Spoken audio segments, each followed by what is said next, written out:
भारतीय हथियार इतने सस्ते और इतने घटिया क्वालिटी के हैं कि ऐसे हथियार तो हम कबाड़ के भाव बेच दिया करते हैं। ऐसे ही स्टेटमेंट पिछले 1.5-2 साल से अजरबैजान की तरफ से आ रहे थे, क्योंकि अजरबैजान का कट्टर दुश्मन आर्मेनिया लगातार भारत से हथियार खरीद रहा है। यहाँ तक कि उसकी सेना में जो सोवियत यूनियन के जमाने के हथियार और उसी हथियारों को भी सेना से हटाकर भारतीय हथियार रिप्लेस कर रहा है, क्योंकि 2021 में जब आर्मेनिया और अजरबैजान का युद्ध हुआ था, वहीं दूसरी तरफ रूस हमेशा से कहा करता था कि कभी आर्मेनिया पर हमला हुआ तो वो सीधा रूस पर हमला माना जाएगा और रूस आर्मेनिया की रक्षा करेगा। लेकिन इस युद्ध में रूस ने सुरक्षा करना दूर, उसे हथियार देना भी दूर, पहले दिए हथियारों के स्पेयर पार्ट्स तक देने से मना कर दिया और इसी धोखे से सबक लेकर आर्मेनिया भारत से हथियार ले रहा है। वही भारत भी उसे हथियार बेचकर मोटी कमाई तो कर ही रहा है। साथ ही आर्मेनिया तुर्की का भी कट्टर दुश्मन है और तुर्की पाकिस्तान से मित्रता के चलते कश्मीर मुद्दे को यूएन में उठाता रहा है। तो ऐसे में भारत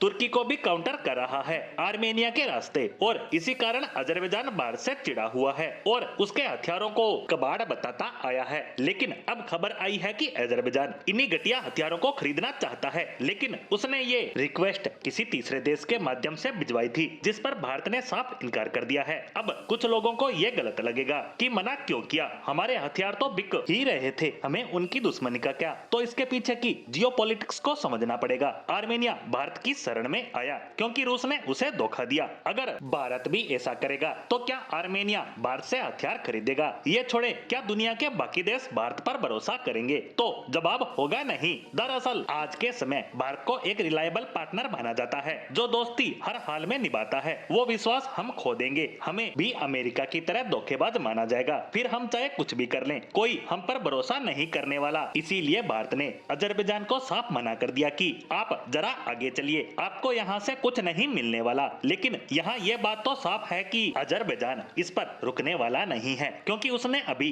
किसी तीसरे देश के माध्यम से ये रिक्वेस्ट भारत तक भिजवाई है। लेकिन आने वाले समय में वो डायरेक्ट अप्रोच भी कर सकता है, वो भारत को लालच भी दे सकता है कि हम आपको दूसरों के मुकाबले ज्यादा कीमत देने को तैयार हैं, हम आर्मेनिया से भी ज्यादा संख्या में हथियार खरीदेंगे। लेकिन भारत इन सभी चक्रों में नहीं आने वाला, क्योंकि विश्वास कमाने में सालों दशकों का वक्त लग जाता है, लेकिन उसे गंवाने में 1 मिनट नहीं लगता। जैसे 50 साल पहले अमेरिका ने भारत के खिलाफ अपना जंगी जहाज भेजा था, लेकिन आज की बदली परिस्थितियों के बावजूद हम भारतीयों के मन में उसके प्रति डाउट बना रहता है कि कहीं वह हमें फिर से धोखा ना दे दे। उस वक्त तो हमें रूस ने दोस्ती निभाते हुए बचा लिया था, लेकिन अब अमेरिका हमारा साथ निभाते हुए चीन के खिलाफ हमारा साथ देने का वादा करता है, लेकिन इसका सही पता तो समय आने पर ही चल पाएगा। ऐसे में भारत को अपने भरोसेमंद देश की छवि बनाए रखना बेहद जरूरी है।